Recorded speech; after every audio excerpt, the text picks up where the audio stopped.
Hello students, welcome to Education Insights. बच्चों, आज model test paper number second का solution करने वाले हैं। जो main model test paper RBSC ने जो इस बार पब्लिश किया, उसका सॉल्यूशन हम पहले ही रिकॉर्ड कर चुके हैं।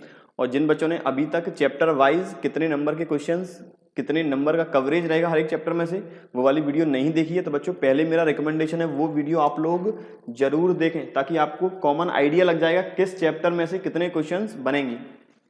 बात करें सबसे पहले क्वेश्चंस की, एक बार वापस मैं आपको बता दूं कि कितने क्वेश्चंस कितने कितने नंबर के आने वाले हैं। तो ओवरऑल क्वेश्चन आएंगे 50, 30 क्वेश्चंस एक एक नंबर के रहेंगे। जिस 30 क्वेश्चंस में 12 questions multiple choice questions, 6 fill in the blanks, और अगले 12 क्वेश्चन वो रहेंगे वेरी शॉर्ट आंसर टाइप।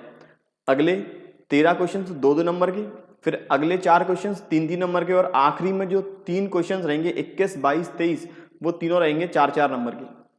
बात करें सबसे पहले 12 मल्टीपल चॉइस क्वेश्चंस के बारे में। तो सबसे पहला है earning profit is concerned with. तो ऑर्गेनाइजेशन के ऑब्जेक्टिव है अर्निंग प्रॉफिट, अदरवाइज जो सोसाइटी के अगेंस्ट, मतलब सोसाइटी के बेनिफिट, सोसाइटी को अफोर्डेबल प्राइसेस में गुड्स मिलने चाहिए, वो है सोशल ऑब्जेक्टिव। एक इंडिविजुअल के personal benefits, personal goal satisfy हो, वो है इंडिविजुअल ऑब्जेक्टिव। यहां बात कर रहा था कि अर्निंग प्रॉफिट कौन सा ऑब्जेक्टिव है, ये है ऑर्गेनाइजेशन ऑब्जेक्टिव। क्वेश्चन फर्स्ट का आंसर है ऑप्शन ए। अगला कहता है the father of scientific management. तो साइंटिफिक मैनेजमेंट के फादर है F.W. टेलर, इसका भी ऑप्शन है ए। अगला कहता है the value aspect of economic environment are. तो एक इकोनॉमी को जो भी बेनिफिट्स होंगे, एक इकोनॉमी के ग्रोथ जिससे भी कंसर्न है, वो एस्पेक्ट है सेविंग एंड इन्वेस्टमेंट। जितना ज्यादा इन्वेस्टमेंट उतना ज्यादा इकोनॉमिकली बेनिफिशियल, जितने ज्यादा इंपोर्ट एक्सपोर्ट रहेंगे उतना ज्यादा उस इकोनॉमी में पोटेंशियल राइज होगा, आउटपुट राइज होगा। Expansion of transportation communication facilities, जितनी ज्यादा ट्रांसपोर्टेशन कम्युनिकेशन फैसिलिटी होंगी, एफडीआई दूसरे देशों से इंडिया में आएगा। तो तीनों ही आंसर है, ऑप्शन रहेगा D, all of the above. Number fourth question, new industrial policy, इसका अनाउंसमेंट हुआ 1991 में। ओल्ड इंडस्ट्रियल पॉलिसी थी वो 1956। ऑप्शन इसका आंसर है C. Question number fifth, planning function is. तो प्लानिंग है परवेसिव, जो हर एक लेवल पे की जाएगी, एक कंटिन्यूअस प्रोसेस है, और हर एक छोटी बड़ी organisation, not for profit making organisation, profit making organisation, सारी ऑर्गेनाइजेशन को प्लानिंग फॉलो करना होगा। तो planning function is pervasive in nature, इसका ऑप्शन है ए। अगला कहता है ऑर्गेनाइजेशन इज। तो ऑर्गेनाइजिंग जो मैनेजमेंट का सेकंड फंक्शन है, वहां हम कंसीडर करेंगे हर एक पर्सन को, हर एक पर्सन कहाँ अपॉइंट करना है, पर्सन किस जगह, कहाँ उसकी बेनिफिशियली, कहाँ उसकी एफिशिएंसी मैक्सिमम होगी, उसका एक ऑर्गेनाइजेशन कहाँ बेनिफिट ज्यादा ले सकती है, तो वहां पर ऑर्गेनाइजेशन करेगी कॉस्ट बेनिफिट एनालिसिस। तो ऑर्गेनाइजेशन है, ऑर्गेनाइजिंग है ग्रुप ऑफ पर्संस, तो यहाँ पर ग्रुप ऑफ पर्संस अपॉइंट होंगे, ऑप्शन है 6 का ए। अगला कहता है the first step of staffing. Staffing का पहला स्टेप है रिक्रूटमेंट। ये क्वेश्चन इस बार के मॉडल टेस्ट पेपर में भी आया था, वहां फर्स्ट स्टेप ऑफ रिक्रूटमेंट था, लेकिन मैंने आपको करेक्ट कराया हुआ है, फर्स्ट स्टेप स्टाफिंग का है रिक्रूटमेंट, ऑप्शन इसका है B. Question number 8, main essential element of directing are. तो डायरेक्टिंग के एसेंशियल एलिमेंट लीडरशिप भी है, मोटिवेशन भी है, सुपरविजन भी है, कम्युनिकेशन भी है। तो इसका ऑप्शन रहेगा डी, 8th का आंसर है D. The traditional technique of control is. तो कंट्रोल की ट्रेडिशनल टेक्निक कौन सी है? तो बच्चों कंट्रोल की ट्रेडिशनल टेक्निक है ब्रेक। यहां पर इन चारों में से ब्रेक इवन बिजनेस एनालिसिस, कि हम नो कॉस्ट नो प्रॉफिट पर काम कर रहे हैं या नहीं, और इसके अलावा हमने अपनी जो टोटल कॉस्ट है, चाहे फिक्स्ड कॉस्ट हो या वेरिएबल कॉस्ट हो, वो कवर की है या नहीं, उसे बोलते हैं ब्रेक इवन पॉइंट एनालिसिस या फिर ब्रेक इवन बिजनेस एनालिसिस। इसका ऑप्शन है सी। 10th question, when a trade bill is accepted by the bank. यदि बैंक एक ट्रेड बिल एक्सेप्ट करती है उसे बोलते हैं कमर्शियल बिल। तो इसका ऑप्शन भी है C. Mark use to indicate the quality of food. 11th question, कि फूड की क्वालिटी को इंडिकेट करने वाला मार्क कौन सा है? वो बच्चों FPO, food products order, option है बी। ऐसा ही रिलेटेड क्वेश्चन आया था इस बार के मॉडल टेस्ट पेपर में, वहां था हर एक प्रोडक्ट की अच्छी क्वालिटी के लिए कौन सा मार्क जरूरी है, वहां थे तीनों ही ऑप्शन, उसका था ऑप्शन डी, इस वाले का ऑप्शन बी। आखिरी क्वेश्चन MCQ टाइप का, वो है marketing mix is not an element of. Marketing mix में 4 एलिमेंट आएंगे, number 1 is product, number 2 is price, number 3 is place, number 4 is promotion. Question पूछ रहा है कि इन चारों एलिमेंट से मार्केटिंग मिक्स का कौन सा एलिमेंट नहीं है? तो प्रोडक्ट है, प्राइस है, प्लेस है, प्रोड्यूसर नहीं है, प्रोड्यूसर की जगह है प्रमोशन। इसका आंसर है बी। बच्चों ये थे मेरे MCQ टाइप क्वेश्चंस। अगला कहता है fill in the blanks. Question number first इसमें the initiative to produce the scientific method in the field of management was taken by F.W. Taylor. Scientific management के फादर जिन्होंने इनिशिएटिव लिए scientific management के according principle generate करने की एक business organisation को अपने जो मोटिव है उन्हें अचीव करने के लिए। तो F.W. टेलर के जो भी साइंटिफिक मैनेजमेंट बारे प्रिंसिपल्स हैं वो फॉलो करेंगे, ऑर्गेनाइजेशन के ऑब्जेक्टिव अचीव होंगे प्रॉपर डायरेक्शन में। अगला कहता है blank provides the basis for other functions of management. तो जो मैनेजमेंट का प्राइमरी फंक्शन है, सबसे पहला फंक्शन है, वही अदर फंक्शंस के लिए बेसिस तैयार करता है, तो वो है प्लानिंग। अगला national commission is established by central government, state and district commission setup by state government. Question number fifth integration with various economies of the world. World की अदर इकोनॉमिक के साथ इंटीग्रेशन करना कहलाता है ग्लोबलाइजेशन। ऐसे ही एक terminology थी liberalisation, जब लाइसेंसिंग पॉलिसी गवर्नमेंट करती है एबॉलिश, और एक टर्म थी प्राइवेटाइजेशन, जब अपनी पब्लिक सेक्टर अंडरटेकिंग गवर्नमेंट बेचना स्टार्ट करती है, वो कहलाता है प्राइवेटाइजेशन। फिफ्थ का आंसर था ग्लोबलाइजेशन, अदर इकोनॉमीज के साथ इंटीग्रेट करना। Sixth planning does not guarantee success. Planning जरूरी नहीं है कि हर बार सक्सेसफुल हो ही पाए। ये थे बच्चों मेरे एक एक नंबर के फिल इन दी ब्लैंक्स। अगले वापस 12 क्वेश्चन आएंगे एक एक नंबर के, very short answer type. Coordination is a thought process, how. Question पूछ रहा है कोऑर्डिनेशन एक थॉट प्रोसेस है, क्यों बच्चों? कोऑर्डिनेशन एक थॉट प्रोसेस इसीलिए है क्योंकि कोऑर्डिनेशन में हमें जितने भी मैनेजमेंट के फंक्शंस हैं वो सारे परफॉर्म करने होंगे। किसी एक पर्टिकुलर लेवल पर हर एक आउटपुट को क्रिएट करना, हर एक आउटपुट के लिए कोऑर्डिनेशन बहुत जरूरी है। सारे फंक्शंस का इंटीग्रेशन बहुत जरूरी है। फंक्शन का इंटीग्रेशन तब हो पाएगा जब हमारे पास प्लानिंग एडवांस में होगी। तो जितनी अच्छी प्लानिंग उतना अच्छा कोऑर्डिनेशन, और उतने जल्दी ही बिजनेस के ऑब्जेक्टिव हम कर सकते हैं अचीव। तो coordination is a thought process because it focuses on the linkage of actual performance with planned. Coordination के अकॉर्डिंग हमारे जो प्लान्ड ऑब्जेक्टिव थे, हमारी जो प्लान्ड परफॉर्मेंस थी, उससे कंपेयर करेंगे actual performance. Coordination act as a binding और linking force between various functions. जितने भी फंक्शंस हैं, जितने भी डिपार्टमेंट्स हैं, उनके बीच में कोऑर्डिनेशन एस्टेब्लिश करना, उनके बीच में लिंकेज एस्टेब्लिश करना ही कोऑर्डिनेशन का काम है। So that all actions are aimed at achieving organisation goal, ताकि ऑर्गेनाइजेशनल गोल्स हम अचीव कर सकें जल्दी और optimum utilisation of the resources के साथ। दूसरा question, how is motion study done in scientific management. तो मोशन स्टडी कैसे काम करती है? तो मोशन स्टडी का मतलब है हर एक आउटपुट प्रोड्यूस हो रहा है तो उसका साइकिल समझें।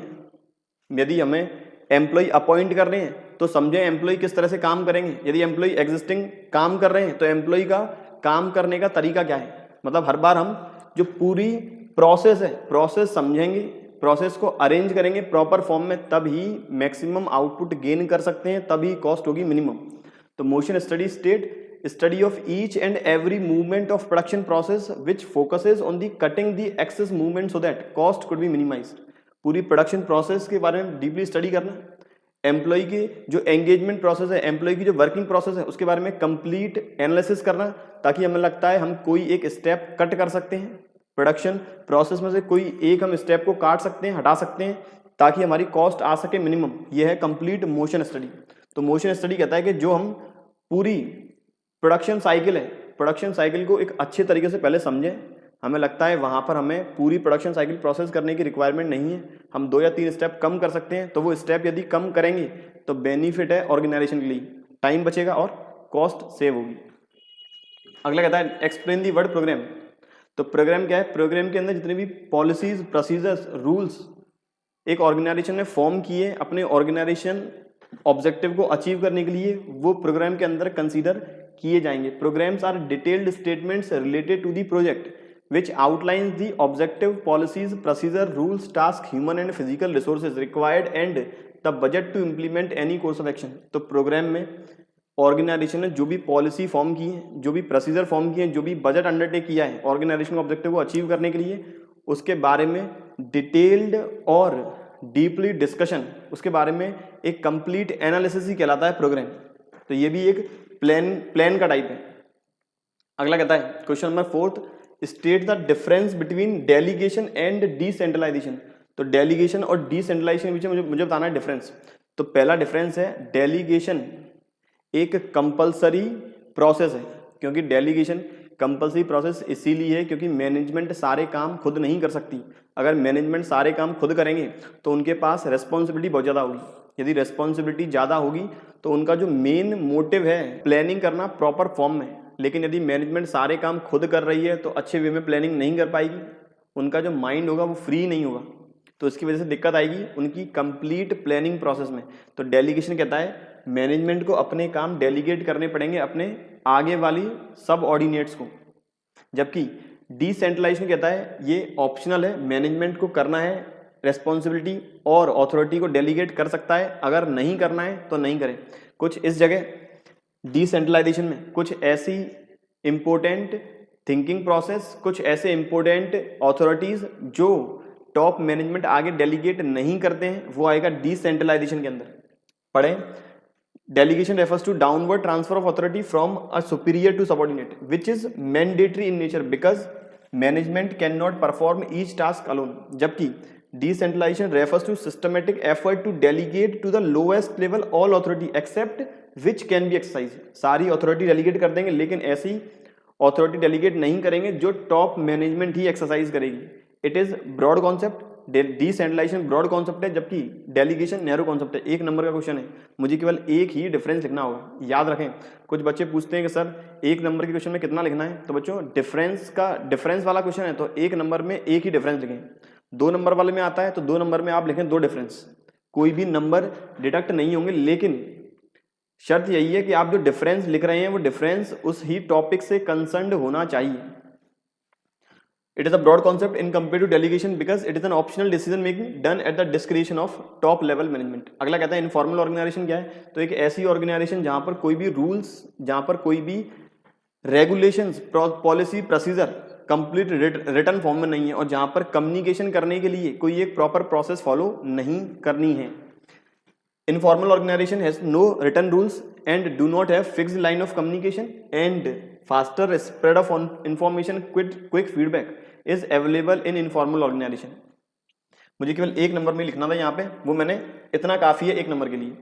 अगला कहता है what is meant by current asset, तो ऐसी एसेट जो 12 महीने के अंदर कैश में कन्वर्ट हो सकती हैं, ऐसी एसेट्स जो हमें बेनिफिट देंगे अधिकतम 12 महीने का, वो कहलाएंगी करंट एसेट्स। दो assets which can be converted into cash in a period of less than 12 months, जिसमें इंक्लूड करेंगे debtors, stock, bills रिसीवल, cash and cash equivalent etcetera.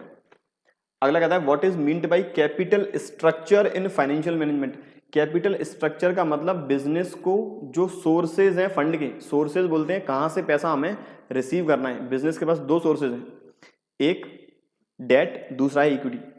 तो कैपिटल स्ट्रक्चर में डेट मतलब ओनर्स कैपिटल, डेट मतलब borrows capital और equity मतलब owners capital, ये दोनों ही कंसीडर किए जाएंगे कैपिटल स्ट्रक्चर में। इन दोनों के कॉम्बिनेशंस को बोलते हैं कैपिटल स्ट्रक्चर। अगला कहता है what is primary capital market, तो प्राइमरी कैपिटल मार्केट का मतलब मार्केट का वह फॉर्म जहां पर, कैपिटल मार्केट का वह फॉर्म जिस मार्केट में कोई भी एंटिटी अपनी सिक्योरिटीज, चाहे वो डेट हो या इक्विटी हो, वो पहली बार करेगी issue. That market which deals with securities which are issued first time, it is also known as first issue market, जिसके अंदर इशू की जाएंगे commercial paper, commercial bill, treasury bill etcetera. यहाँ पर आप 1-2 एग्जाम्पल लिख सकते हैं कि फर्स्ट या फिर प्राइमरी कैपिटल मार्केट में कौन कौन सी सिक्योरिटीज इश्यू होती हैं। अगला कहता है directing is a continuous process explain, तो डायरेक्टिंग एक कंटिन्यूअस प्रोसेस है, इसके बारे में बताना होगा। तो बच्चों डायरेक्टिंग कंटिन्यूअस प्रोसेस इसीलिए है क्योंकि डायरेक्टिंग का मतलब होता है सभी पर्सन्स को, सभी एम्प्लॉयज को, हर एक लेवल पे सारे मैनेजर्स को इंस्ट्रक्शन प्रोवाइड करना, इंस्ट्रक्शन के अलावा उनकी देख रेख करना कि वो सही प्रॉपर फॉर्म में काम कर रहे हैं या नहीं, मोटिवेट करते रहे। लीडरशिप स्किल्स भी डायरेक्टिंग के अंदर आती हैं। तो डायरेक्टिंग कंटिन्यूअस एक्टिविटी है, it doesn't matter whether a manager is continued और नॉट, चाहे जो ऑफिशियल्स हैं, जो मैनेजर्स हैं, जो मैनेजर पोजीशन पर लोग अपॉइंट किए गए वो बार बार चेंज होते रहें, तब भी डायरेक्टिंग हमें कंटिन्यूअसली ही परफॉर्म करनी होगी। Directing is a continuous process, it takes place throughout the life of the organisation irrespective of the people occupying management positions। अगला कहता है explain any 2 advantage of branding of marketer of goods and services, तो branding के क्या फायदे हैं। पहला, यदि ब्रांडिंग की जाएगी तो प्रोडक्ट डिफरेंशिएशन इजीली वे में किया जा सकता है। प्रोडक्ट डिफरेंशिएशन मतलब ब्रांडिंग की वजह से एक कंपनी का आउटपुट, एक कंपनी का प्रोडक्ट दूसरी कंपनीज के प्रोडक्ट से डिफरेंट दिखाई देगा। दूसरा कहता है branding helps in assistance in advertising and display programmes, branding advertising में भी हेल्प करता है। ये बात थी 2 नंबर के सॉरी 2 एडवांटेज के बारे में 1 नंबर का क्वेश्चन था। अगर इनकेस केवल यही लिखा आता है कि एडवांटेज लिखें, वहां पर आप 2 एडवांटेज, 2 डीमेरिट, 2 फीचर्स, हमेशा 1 नंबर के क्वेश्चन में 2 लिखेंगे। 2 नंबर का क्वेश्चन आता है तो वहां पर आपको 4 लिखने होंगे। अगला कहता है प्रोडक्ट लाइबिलिटी क्या है, तो ऐसी लाइबिलिटी जो एक एंटिटी की प्रोडक्ट के अगेंस्ट जनरेट होगी। इनकेस यदि कस्टमर डिससेटिस्फाइड, कस्टमर क्लेम करता है उस प्रोडक्ट के रिगार्डिंग, तो वहां पर कंपनी की रेस्पॉन्सिबिलिटी है उस क्लेम को फुलफिल करें, कस्टमर को पूर्ण रूप से कंप्लीट फॉर्म में सेटिस्फेक्शन प्रोवाइड करें। तब any product or producer, any product manufacturer or seller of a product or service has a responsibility to compensate a consumer for any damages caused by a defective product or deficiency. यदि customer claim कर रहा है damage या फिर defective context में, तो एक organisation का ये रेस्पॉन्सिबिलिटी है, ये जिम्मेदारी बनती है कि उस क्लेम को फुलफिल करें। लेकिन क्लेम फुलफिल केवल तब करेंगे जब प्रॉपर आइडेंटिफिकेशन होगा। अगला कहता है पैकेजिंग क्या है, तो पैकेजिंग का मतलब है अपने प्रोडक्ट को इस तरह से पैकेज करना ताकि अट्रैक्टिव दिखाई दे और इजी फॉर्म में कन्वीनियंट मैनर में कस्टमर के पास वो डिलीवर हो सके without any damage. Packaging means designing and producing the cover of a product box is called packaging. Designing करना, प्रोड्यूसिंग करना एक कवर जो एक प्रोडक्ट का बॉक्स भी माना जाता है। क्वेश्चन नंबर 4 बच्चों, ये बात मैंने की, एक नंबर के 30 question, 12 MCQ, 6 fill in the blanks और 12 वेरी शॉर्ट आंसर टाइप। अगला क्वेश्चन जो है 2 नंबर का, briefly explain the social objectives of management. मुझे बताने मैनेजमेंट के सोशल ऑब्जेक्टिव्स क्या है। तो मैनेजमेंट का सोशल ऑब्जेक्टिव है कि अपनी सोसाइटी के अगेंस्ट, मतलब सोसाइटी में भी देखें कि हम सोसाइटी किस तरह से हेल्प कर सकते हैं by providing goods at affordable prices and by providing externalities to the society. Social objective, it includes action taken by business for the benefit of the society. This including using environmental friendly methods of production, giving employment opportunities to underprivileged section of society and providing basic amenities. तो हम जो environmental friendly techniques हैं जहाँ से positive externality generate होगी, ऐसी techniques अपनानी चाहिए। सोसाइटी में लोगों को एम्प्लॉयमेंट अपॉर्चुनिटी प्रोवाइड करानी चाहिए और इसके साथ साथ सोसाइटी में जो भी बेसिक एम्यूनिटीज़ की रिक्वायरमेंट है वो भी हमें करनी चाहिए फुलफिल, जो आमतौर पे ऑर्गेनाइजेशन करती है through corporate social responsibility CSR। अगला कहता है question number 5, write any 2 points of importance of decentralisation. Decentralisation के 2 इंपोर्टेंस बताएं, मैंने यहाँ पर 4 लिखी हुई हैं। तो decentralisation helps it develop initiative among subordinates. यदि हम अथॉरिटी और रेस्पॉन्सिबिलिटी का करेंगे डेलीगेशन, तो अपने सबऑर्डिनेट्स अपने बेसिस पर डिसीजन ले सकते हैं, अपने बेसिस पर वो नए नए आइडियाज़ जनरेट करेंगे। नए आइडियाज़ जनरेट करने से क्या होगा, इससे बिजनेस को अपने ऑब्जेक्टिव टाइमली अचीव करने में मदद मिलेगी और बिजनेस को हो सकता है नए नए लोग मैनेजर के फॉर्म में मिल जाएं। दूसरा कहता है helps in improvement in the abilities and develop managerial talent for the future. Number 3, quick decision making काफ़ी जल्दी रहेगी। अगर टॉप मैनेजमेंट ही हर बार डिसीजन लेंगे तो टॉप मैनेजमेंट के पास कोई डिसीजन लेने के लिए वापस उसे कम्युनिकेट करेंगे अदर अथॉरिटी के साथ, अदर मैनेजर के साथ, अदर ग्रुप ऑफ पीपल के साथ, तो उसमें टाइम बहुत ज़्यादा लगेगा। अदरवाइज डिसेंट्रलाइजेशन होगा तो डिसीजन मेकिंग रहेगी प्रॉपर और टॉप मैनेजमेंट प्लानिंग पर पूरा फोकस करेंगे, कैसे डाइवर्सिफाई करें, कैसे अब मार्केट में अपनी स्ट्रेंथ को यूज करें, उस पर उनका पूरा रहेगा focus. Question number 6, state 2 differences between training and development. अब ट्रेनिंग और डेवलपमेंट में क्या डिफरेंस है। ट्रेनिंग दी जाती है जब भी एम्प्लॉयज अपॉइंट होंगे, सिलेक्शन करने के बाद उनको ट्रेनिंग दी जाएगी ताकि एम्प्लॉय ऑर्गेनाइजेशन के फ्रेंडली एनवायरनमेंट में काम कर सकें। जबकि डेवलपमेंट होता है, डेवलपमेंट का मतलब एम्प्लॉयज की जो स्किल है उसे डेवलप करना उनके फ्यूचर और ऑर्गेनाइजेशन के ऑब्जेक्टिव्स के लिए। Training is a process of acquiring knowledge and skills while development is a process of learning and growth. तो मैं ये कह सकता हूं जो ट्रेनिंग है it is a short term objective या ट्रेनिंग एक शॉर्ट टर्म विजन है, जबकि ग्रोथ और लर्निंग दैट इज डेवलपमेंट ये long term vision. Outcome of training is enable to perform job while development leads to overall growth of the employee. ये बात करी question number 6 की। अगला कहता है explain liquidity ratio solvency ratio. तो liquidity ratios और सॉल्वेंसी दोनों ही सॉल्वेंसी पोजीशन शो करती हैं। लिक्विडिटी करेगी शॉर्ट टर्म सॉल्वेंसी, जबकि सॉल्वेंसी रेशियोज करेंगे लॉन्ग टर्म सॉल्वेंसी। लिक्विडिटी के एग्जांपल हैं करंट और क्विक, जबकि सॉल्वेंसी के अंदर आता है debt equity ratio, interest coverage ratio. पढ़ने एक बार, liquidity ratio shows short term solvency while solvency ratios shows long term solvency. Liquidity का मतलब क्या ऑर्गेनाइजेशन अपने शॉर्ट टर्म क्रेडिट्स, अपने शॉर्ट टर्म लोन्स, अपने क्रेडिटर्स को पेड करने में सक्षम है या नहीं। छोटे समय में अपनी जो भी लाइबिलिटीज हैं, जो भी उधारी हैं, उन्हें पेमेंट करने में ऑर्गेनाइजेशन कैपेबल है या नहीं। कैसे पता लगाएंगे? करंट एसेट के थ्रू। यदि ऑर्गेनाइजेशन के पास कैश है एडिक्वेट, यदि ऑर्गेनाइजेशन उधार माल बेचती है तो अपने पास डेटर एडिक्वेट है जो हम कैश में कन्वर्ट कर लेंगे 1 साल के भीतर। यदि ऑर्गेनाइजेशन की इस तरह की पोजीशन है तो माना जाएगा लिक्विडिटी रेशियो अच्छा है, ऑर्गेनाइजेशन की लिक्विडिटी पोजीशन बेहतर है। सॉल्वेंसी पोजीशन ये डिसाइड करेंगे on the basis of long term debt. यदि ऑर्गेनाइजेशन अपने लॉन्ग टर्म डेट पेड करने में कैपेबल है, अपनी डिबेंचर्स की लाइबिलिटी, अपने बैंक लोन की लाइबिलिटी पेड करने में कैपेबल है, तब माना जाएगा कि ऑर्गेनाइजेशन की सॉल्वेंसी पोजीशन भी अच्छी है। याद रखेंगे यहाँ पे सॉल्वेंसी रेशियो जो आइडियल है वो है 2:1 कि ऑर्गेनाइजेशन में 2:1 के फॉर्म में सॉल्वेंसी डेट इक्विटी रेशियो होना चाहिए। अगला क्वेश्चन वापस 2 नंबर का, right any 2 characteristics of leadership. Leadership की कोई 2 विशेषताएं बताएं।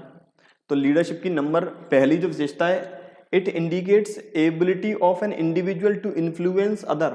लीडरशिप, एक अच्छा लीडर वो माना जाएगा जो अपने एम्प्लॉयज को इन्फ्लुएंस कर सकता है अपने बातों से, या इस वे में वो मोटिवेट करेगा अपने एम्प्लॉयज को ताकि एम्प्लॉयज की जो एफिशिएंसी है वो इम्प्रूव हो। क्योंकि लीडर जानता है एफिशिएंसी इंप्रूव होगी, ऑर्गेनाइजेशन के ऑब्जेक्टिव हैं वो कम समय में और कम कॉस्ट में अचीव हो पाएंगे। दूसरा, leadership tries to bring change in behaviour of others. यदि एम्प्लॉयज के सारे एम्प्लॉयज का बिहेवियर एक दूसरे के साथ बेहतर है, प्रॉपर कोऑर्डिनेशन होगा, और ये कोऑर्डिनेशन केवल लीडरशिप की वजह से ही जनरेट हो सकता है। तो 2 मेरे हो गए विशेषताएं, 2 मेरी फीचर्स। क्वेश्चन नंबर 9 वापस 2 नंबर के लिए, display the following system of formal communication with the help of a chart. मुझे बताना है फॉर्मल कम्युनिकेशन में 2 सिस्टम बताने हैं, एक तो चेन सिस्टम और दूसरा free flow system. Chain system है कि जब एक पर्सन किसी दूसरे पर्सन से बात करना चाहता है तो उन्हें एक चेन फॉलो करनी पड़ेगी। यदि टॉप मैनेजमेंट अपने सबसे लोएस्ट मैनेजमेंट, लोअर मैनेजमेंट से कम्युनिकेट करना चाहते हैं तो पूरी चेन प्रोसेस फॉलो करनी होगी। जबकि फ्री फ्लो सिस्टम में कोई एक पर्सन किसी दूसरे से डायरेक्ट फॉर्म में बात कर सकता है। फ्री फ्लो सिस्टम, तो in this single chain system each information has to pass from a fix system, जबकि free flow system in this network each person can communicate with others freely. दोनों के merits भी हैं, दोनों के demerits भी हैं। यहां पर रूल्स एंड रेगुलेशन फॉलो होंगे, यहाँ पर रूल्स एंड रेगुलेशन फॉलो नहीं होंगे। यहाँ पर जो डिग्निटी है वो मेंटेन रहेगी, जो कॉन्फिडेंशियलिटी वो मेंटेन रहेगी। यहाँ पर कॉन्फिडेंशियलिटी इतनी ज़्यादा मैनेज होने की संभावना नहीं है। यहाँ पर थोड़ा ज़्यादा टाइम लगेगा, यहाँ कम टाइम लगेगा इन्फॉर्मेशन को कम्युनिकेट करने के लिए। ये बात थी क्वेश्चन नंबर 9 की। क्वेश्चन नंबर 10 वापस 2 नंबर के लिए, explain the importance of communication. मुझे बताना है कम्युनिकेशन की इंपोर्टेंस। तो कम्युनिकेशन का पहला importance, act as a basis of coordination. क्योंकि कम्युनिकेशन जितना प्रॉपर होगा उतनी जल्दी ही हम प्लानिंग एडिक्वेट फॉर्म में और इफेक्टिव फॉर्म में इंप्लीमेंट कर पाएंगे, उतना अच्छा ऑर्गेनाइजिंग होगा और उतना अच्छा डायरेक्टिंग, कंट्रोलिंग, स्टाफिंग, सारे फंक्शंस प्रॉपर होंगे यदि कम्युनिकेशन प्रॉपर है। तो communication act as a basis for coordination, it provides coordination among departments, activities, functional persons and in the organisations. Such coordination is provided by explaining the about organization goals. यदि communication proper नहीं है तो organisation goals के बारे में employees को पता ही नहीं होगा। यदि प्रॉपर फॉर्म में कम्युनिकेशन नहीं होगा, यूनिटी ऑफ कमांड नहीं होगा, तब एम्प्लॉयज जानते ही नहीं है किसे हम अकाउंटेबिलिटी दिखाएं। मतलब अपनी जो काम है, अपना जो वर्क उन्होंने किया है उसे सुपरवाइज कौन करेगा। सारा पॉसिबल है कम्युनिकेशन के थ्रू। दूसरा कहता है इंक्रीज मैनेजरियल एफिशिएंसी। यदि अकाउंटेबिलिटी है, कम्युनिकेशन है, कोऑर्डिनेशन है, तब जो एफिशिएंसी है वो इंप्रूव होगी। तब हर एक पर्सन जानता है कहाँ उसे रिपोर्टिंग करनी है और कहाँ से उसे इंस्ट्रक्शन प्राप्त होंगे। Communication essential for quick and effective performance of managerial functions. The management conveys the goals and targets, issues instructions, allocate jobs and responsibilities.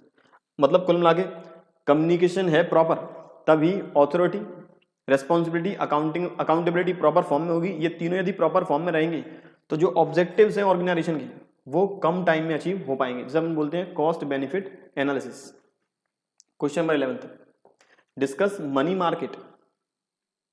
Discuss money market is essentially A market for short term funds. बिल्कुल सही बात है, क्योंकि money market एक ऐसा market है जहां पर ऑर्गेनाइजेशंस, चाहे वो कमर्शियल बैंक्स हो, कंपनीज हो, एक पर्सन दूसरे पर्सन के अगेंस्ट हो, मतलब एक पर्सन दूसरे पर्सन से पैसा मांग रहा है, वहां एक ऐसा मार्केट जब पैसे की रिक्वायरमेंट है अधिकतम 12 महीने के लिए, इस तरह के मार्केट में या इस तरह की कंडीशंस में जो भी सिक्योरिटी इश्यू की जाएंगी वो कहलाएंगी शॉर्ट टर्म सिक्योरिटी, और जिस मार्केट में की जाएंगी इश्यू वो कहलाएगा मनी मार्केट। तो that market which deals in the securities having low maturity that is less than 1 year. और इस मार्केट में जो भी सिक्योरिटीज ट्रेड होती हैं वो हाईली लिक्विड सिक्योरिटीज है, अनसिक्योर्ड है, और यहाँ पर इंटरेस्ट रेट रहती है कम। इसके मनी मार्केट में कौन कौन से इंस्ट्रूमेंट है, वो है treasury bill, commercial paper, call money, certificate of deposit and commercial bill. ये सारी हैं जो ऐसे इंस्ट्रूमेंट, ऐसे मनी मार्केट के इंस्ट्रूमेंट जो 1 साल के भीतर ही कैश में कन्वर्ट हो जाएंगे। आपको इन सभी के बारे में लिखना नहीं है, मैंने केवल डेफिनेशन बताई मनी मार्केट क्या है, किस तरह की सिक्योरिटीज ट्रेड होती है, मैंने फीचर बता दिए सिक्योरिटीज के, और मैंने सिक्योरिटीज के टाइप बता दिए। क्वेश्चन नंबर 12, वापस 2 नंबर के लिए, briefly explain the following methods of issue for temporary capital in the primary market. मुझे बताना है इन दोनों के बारे में कि प्राइमरी मार्केट में जो हम सिक्योरिटीज पहली बार इश्यू कर रहे हैं दैट इज राइट इश्यू और प्राइवेट प्लेसमेंट, इन दोनों के बारे में। तो राइट इश्यू क्या है, जब भी कोई कंपनी नया इश्यू लेकर आती है तो पहले वो एग्जिस्टिंग शेयर होल्डर्स को ऑफर करती है कि आप लोग खरीद सकते हैं। तो that issue which is provided as a priority और प्रिविलेज, और किन्हें, एग्जिस्टिंग शेयर होल्डर्स को, to subscribe a new issue of shares as per the terms and conditions. They are offered, company ने ऑफर कर दी है, वो specific number of securities purchase कर सकते हैं, और वो भी इन कंपैरिजन टू दी इनके पास पहले कितनी सिक्योरिटीज हैं। दूसरा कहता है प्राइवेट प्लेसमेंट क्या है, जब कंपनी फ्लोटेशन कॉस्ट से बचने के लिए, फ्लोटेशन कॉस्ट बोलते हैं जब कंपनी अपनी सिक्योरिटीज मार्केट में इश्यू करती है तो उस समय कंपनी को खर्चे करने होते हैं, तो कंपनी अपनी फ्लोटेशन कॉस्ट को कवर करने के लिए, अपनी फ्लोटेशन कॉस्ट को कम करने के लिए सिक्योरिटीज प्राइवेट फॉर्म में इश्यू करती है बड़े बड़े इंस्टीट्यूशनल इन्वेस्टर्स को, इसे बोलते हैं प्राइवेट प्लेसमेंट। ये बात थी क्वेश्चन नंबर 12 की।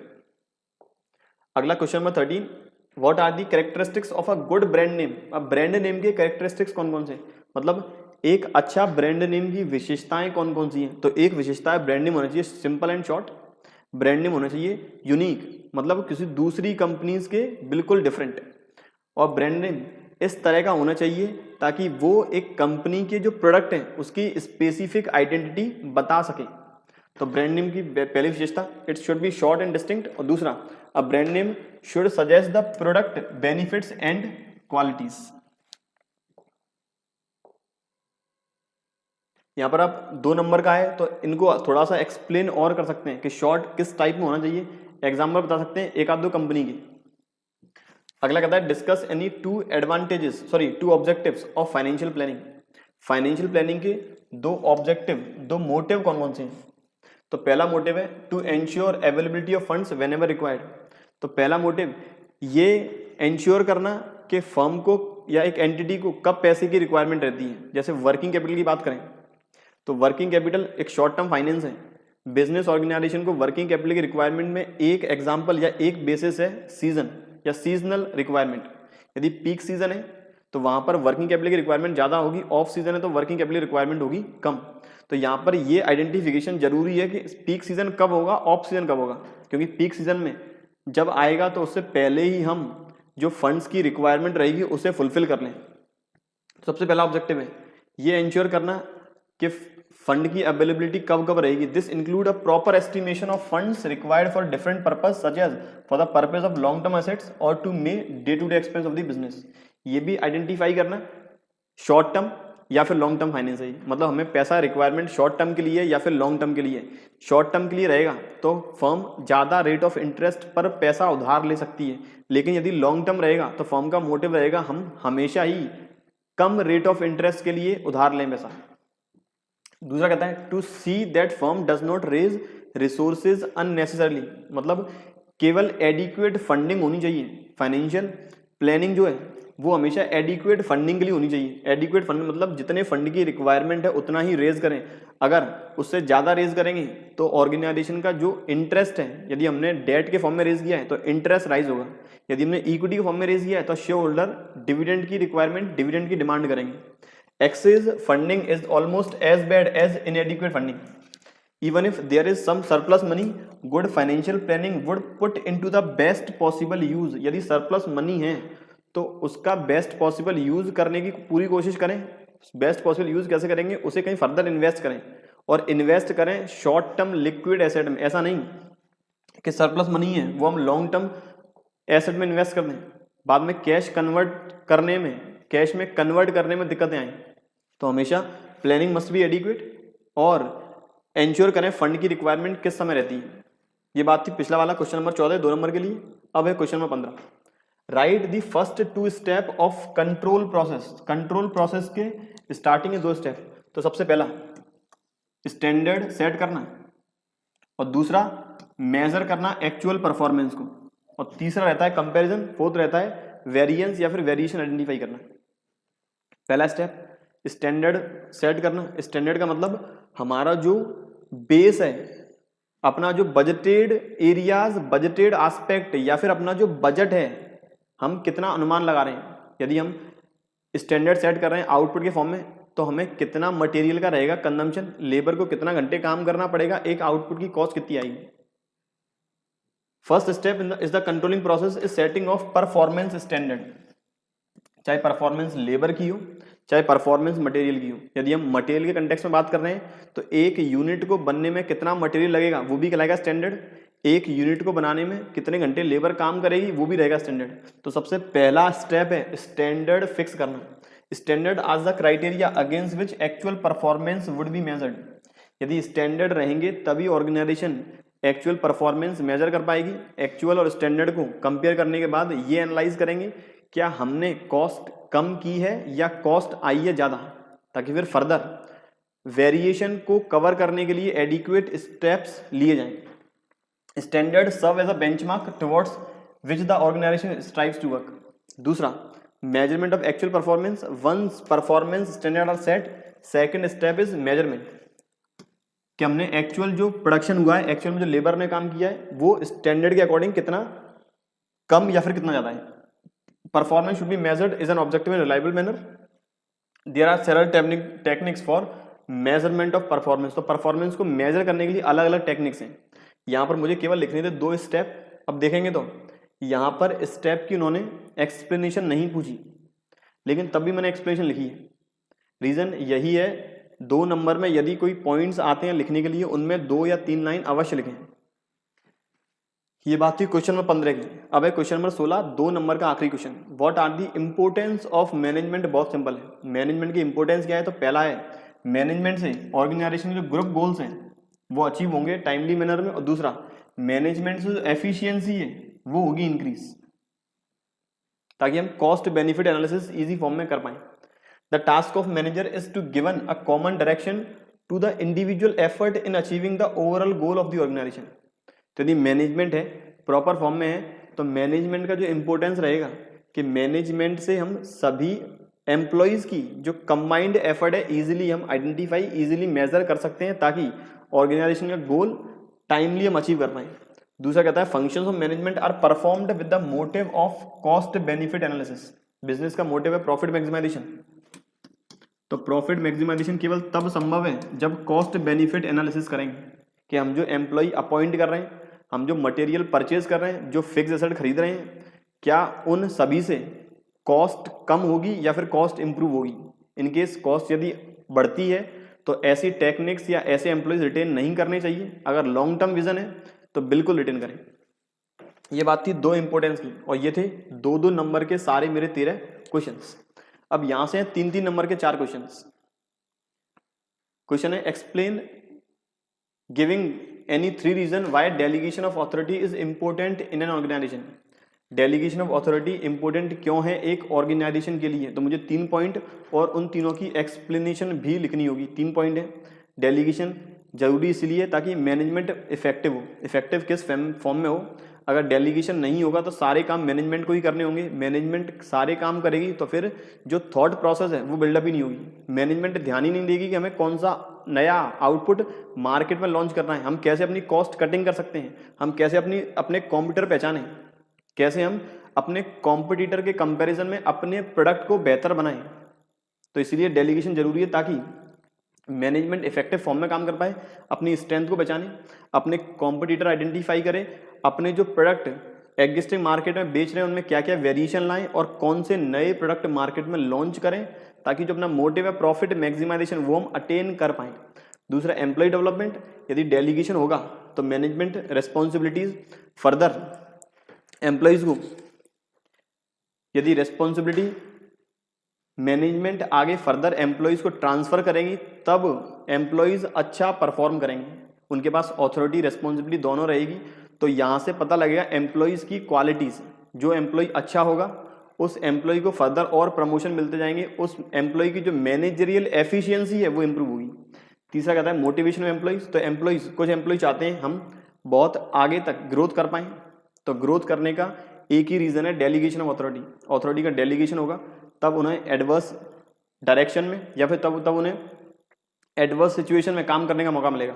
एडवर्स सिचुएशन में काम करेंगे या फिर प्रेशर में काम करेंगे, नई नई आइडियाज क्रिएट करेंगे, नए आइडियाज क्रिएट करने से हो सकता है वहां पर ऑर्गेनाइजेशन को बेनिफिट हो। तो जब सारे एम्प्लॉयज को मौका मिलेगा, मौका मिल सकता है केवल मोटिवेशन के through delegation of authority and responsibility. अगला कहता है question number 18, explain the importance of consumer protection from the business point of view. हमें बताना है बिजनेस पॉइंट ऑफ व्यू के हिसाब से कंज्यूमर प्रोटेक्शन।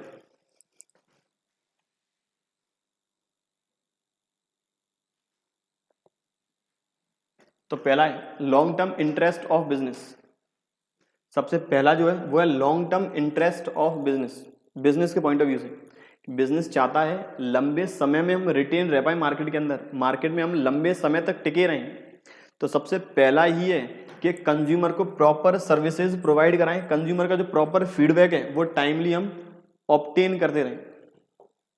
तो यहाँ कहता है enlighten businesses realise that it is in long term interest to satisfy their customers. Satisfy customers not only lead to repeat sales but also provide good feedback to prospective customer.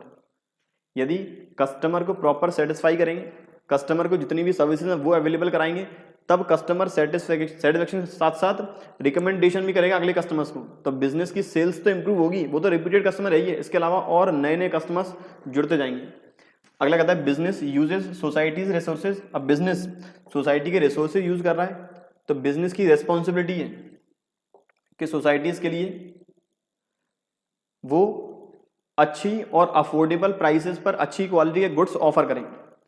Business organisation use resources which belong to society, thus have a responsibility to supply such products and render such services which is in public interest and would not impair public confidence.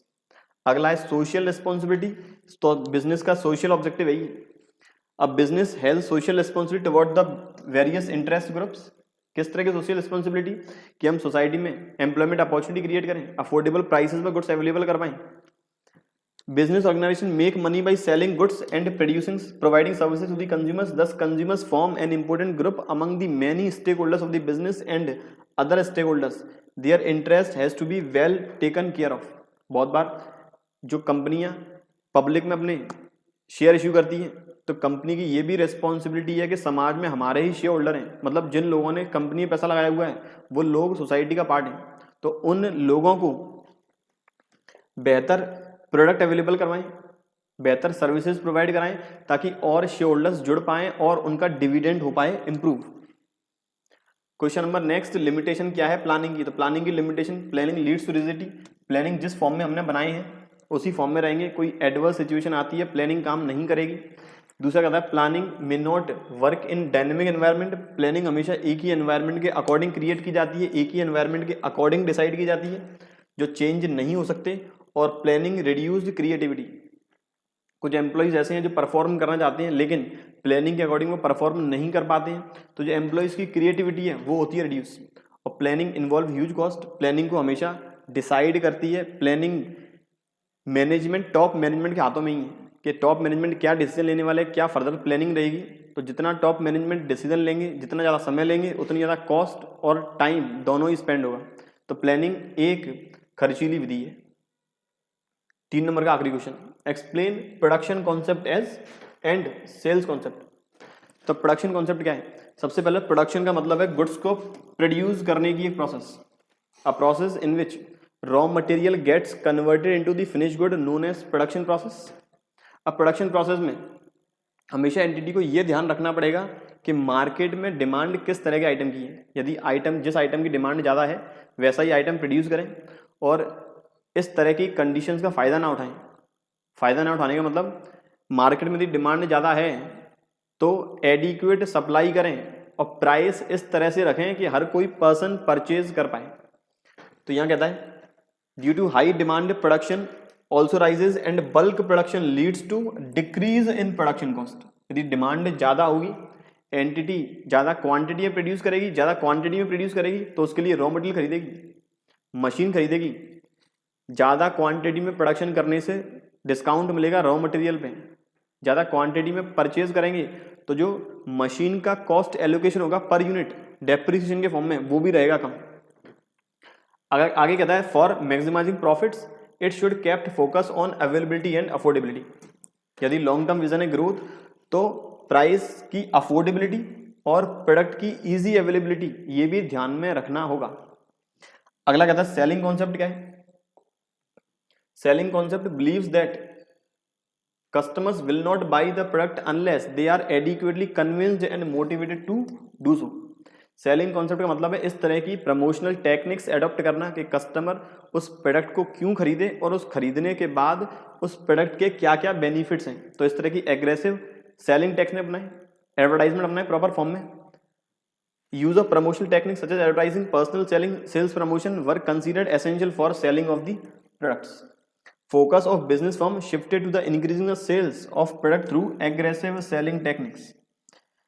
Aggressive selling technique मतलब क्यों खरीदें, क्या क्या benefit रहेंगे, इस तरह के benefits emerge करना, इस तरह के बेनिफिट शो करना, वो कहलाती है एग्रेसिव सेलिंग टेक्निक। अगला क्वेश्चन है 21, explain the importance of principles of management. बहुत सिंपल क्वेश्चन है। प्रिंसिपल ऑफ मैनेजमेंट के कौन कौन से इंपोर्टेंस हैं? तो एक इंपोर्टेंस आप हमेशा लिख सकते हैं ऑप्टिमम यूटिलाइजेशन ऑफ रिसोर्सेज, दूसरा इफेक्टिवनेस एंड एफिशिएंसी। देखें पहला प्रिंसिपल, पहला इंपोर्टेंस है it helps the manager to deal with the real world situation, कि मैनेजमेंट को हेल्प करती है कि एडवर्स सिचुएशन में किस तरह से डील करें। एट प्रेजेंट मार्केट की रिक्वायरमेंट कैसे समझें, कैसे अपने कॉम्पिटिटर से फेस करें। Optimum utilisation, decision must be scientific that leads to increase in reliability. Decision scientific होते हैं प्रिंसिपल ऑफ मैनेजमेंट के अकॉर्डिंग, तो जितने साइंटिफिक होंगे उतनी ज़्यादा कस्टमर्स की रिलायबिलिटी, मैनेजमेंट की रिलायबिलिटी होगी इंप्रूव, तो और बिजनेस का जो लॉन्ग टर्म विजन है ग्रोथ वो होगा achieve. Meeting changing environment requirements, मतलब ये डायनेमिक रहते हैं सारे।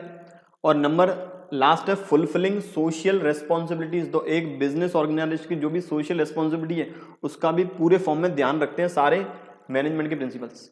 ये बात थी क्वेश्चन नंबर 21 की। ये बच्चों स्टार्ट हो चुके हैं 4-4 नंबर के क्वेश्चंस। अगला, as a manager explain the meaning of functional organisation structure and explain its merits and demerits. मुझे बताने हैं फंक्शनल ऑर्गेनाइजेशन स्ट्रक्चर का मतलब क्या है और इसके मेरिट्स, कौन कौन सी इसकी कमियां हैं और कौन कौन सी इसकी खूबियां हैं। तो कहता है that organisation design which change which group similar और रिलेटेड एक्टिविटीज। एक ऐसी ऑर्गेनाइजेशन का स्ट्रक्चर या डिजाइन जो सिमिलर एक्टिविटीज या सिमिलर ग्रुप को करता है consider. In other words structure which consolidate similar activities in a group. यदि अलग अलग एक्टिविटीज हैं तो हर एक एक्टिविटीज में जो भी फिक्स्ड नंबर ऑफ एम्प्लॉयज हैं, एक एक्टिविटीज में जितने भी एम्प्लॉयज सेम लेवल के हैं वो कंटेन करना, ताकि हम इजी फॉर्म में हर एक ग्रुप को डायरेक्शन दे पाएं। फायदे क्या क्या हैं? एफिशिएंट यूटिलाइजेशन मैन पावर है, हमने हर एक मैन पावर को उनकी स्किल्स के अकॉर्डिंग ही असाइन किया है। तो मैनेजमेंट मैन पावर का इफेक्टिव यूटिलाइजेशन कर सकती है, प्रमोट करती है कंट्रोल और कोऑर्डिनेशन। डुप्लीकेशन एफर्ट्स बहुत रहता है कम ऑर्गेनाइजेशन में। ऑर्गेनाइजेशनल स्ट्रक्चर में जो ऑर्गेनाइजेशन के अंदर फंक्शनल स्ट्रक्चर है, यहाँ पर हर एक एम्प्लॉय को एक पर्टिकुलर ग्रुप में अपॉइंट किया जाता है और वो ग्रुप केवल एक ही रिलेटेड एक्टिविटी ही परफॉर्म करती है। तो वो रिलेटेड एक्टिविटी किसी दूसरे ग्रुप में परफॉर्म नहीं होगी, तो यहाँ पर डुप्लीकेशन ऑफ वर्क रहता है मिनिमम। और due to limited range of skill employees की ट्रेनिंग भी बहुत रहती है ईजी। डीमेरिट क्या क्या है, क्या क्या नुकसान है? तो पहला है, इससे एम्प्लॉय का जो लॉन्ग टर्म विजन है ग्रोथ एम्प्लॉय की कभी नहीं हो पाएगी। एक एम्प्लॉय चाहे वो मैनेजर बन जाए, वो बनना संभव नहीं है।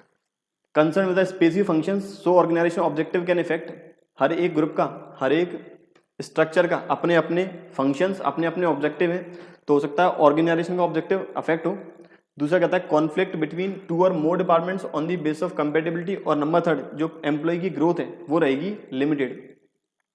अगला क्वेश्चन 4 नंबर में दूसरा, what do you understand by recruitment? Explain any 4 external sources of recruitment. तो रिक्रूटमेंट क्या है? रिक्रूटमेंट एक ऐसी प्रोसेस है जहां पर एम्प्लॉय को सबसे पहले स्क्रीनिंग की जाएगी, कौन कौन से एम्प्लॉय अपॉइंट करने हैं, या फिर एम्प्लॉय की जो एलिजिबिलिटी क्राइटेरिया है वो किया जाएगा डिसाइड, और फिर उन्हें अपॉइंट करेंगे। तो रिक्रूटमेंट कहीं ना कहीं प्रिलिमिनरी स्क्रीनिंग और सिलेक्शन के बीच की प्रोसेस है। Recruitment means process of searching for prospective employees and encouraging them to apply for jobs in the organization. Recruitment is a positive process as it stimulates people to apply for jobs. तो recruitment का मतलब कुल मिला के jobs के लिए apply करना, लेकिन प्रेस्क्राइब्ड क्राइटेरिया के अकॉर्डिंग। रिक्रूटमेंट के सोर्सेज कौन कौन से हैं? तो पहला सोर्स है डायरेक्ट रिक्रूटमेंट, दूसरा सोर्स है कैजुअल कॉलर्स, तीसरा एडवर्टाइजमेंट, और नंबर 4 एम्प्लॉयमेंट एक्सचेंज। मुझे केवल 4 ही सोर्सेज लिखने थे। तो पहला डायरेक्ट रिक्रूटमेंट के अंदर, under this method a notice is placed on the notice board of the enterprise specifying the details of the jobs available. तो डायरेक्ट मेथड के अंदर ऑर्गेनाइजेशन डायरेक्ट अपने नोटिस बोर्ड पर या फिर किसी दूसरे मोड के थ्रू बताती है हमें कितने एम्प्लॉयज की रिक्वायरमेंट, क्या क्या एलिजिबिलिटी क्राइटेरिया है, क्या उसकी वेजेस रहेगी। दूसरा था casual callers, company generally receives unsolicited application from job seekers at various points of time. तो company keeps a database of such applications, company ऐसी एप्लीकेशन को अपने डेटाबेस में रखेगी और जब भी रिक्वायरमेंट रहेगी उनके लिए इंफॉर्मेशन प्रोवाइड करती रहेगी। अगला एडवर्टाइजमेंट, अलग अलग फॉर्म में एडवर्टाइजमेंट देगी company. Under this method advertisement is given in newspaper, trade and professional journals as per the requirement with full description. It gives wider choice and most of the senior position are filled by this method, जो mainly use किया जाता है senior position को fill करने के लिए।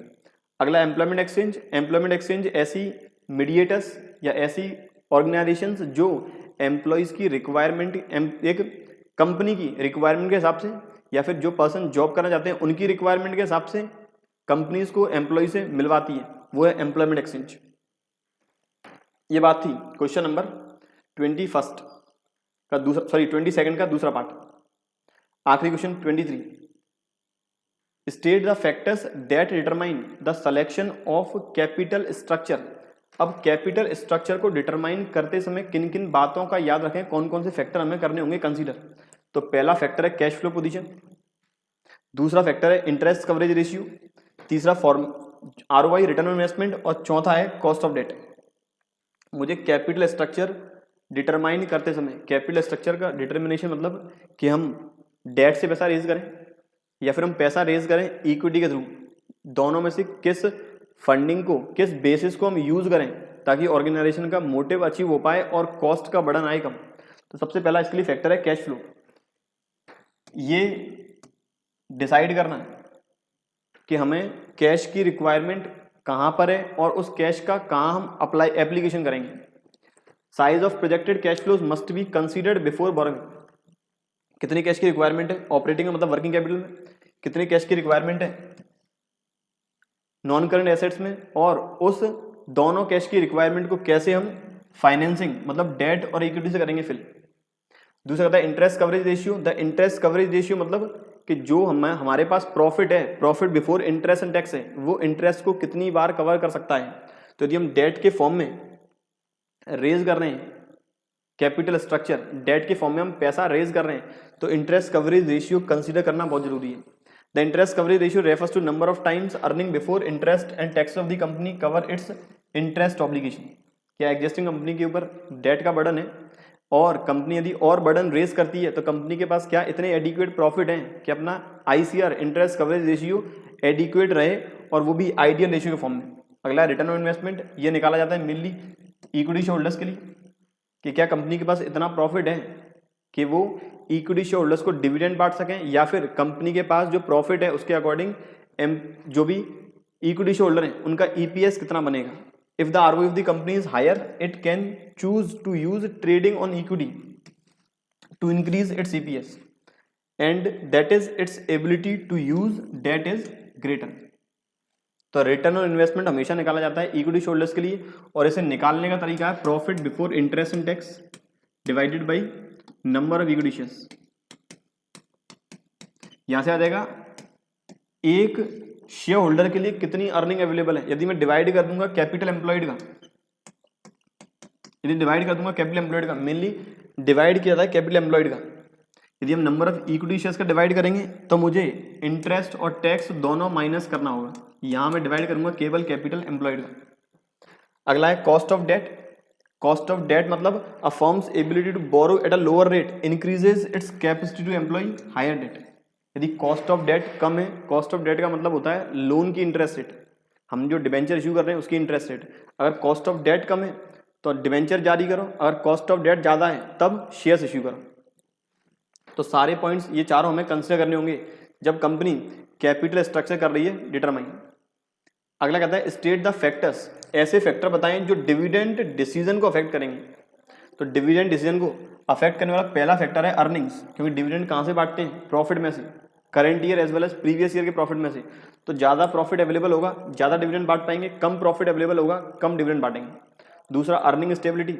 अब organisation की यदि अर्निंग स्टेबिलिटी प्रॉपर है तब एक फिक्स्ड रेट से हर साल डिविडेंड बांट सकते हैं, लेकिन अर्निंग स्टेबिलिटी नहीं है, किसी साल प्रॉफिट है, किसी साल कम प्रॉफिट है, किसी साल लॉस है, तब उस केस में कंपनी को कुछ टाइम के बाद डिविडेंड करना चाहिए डिक्लेयर। अगला retained earning for growth opportunities. Dividend decision में ये भी जरूरी है कि कंपनी को पूरा डिविडेंड नहीं बांटना चाहिए, कुछ पैसा रोक के चलना चाहिए।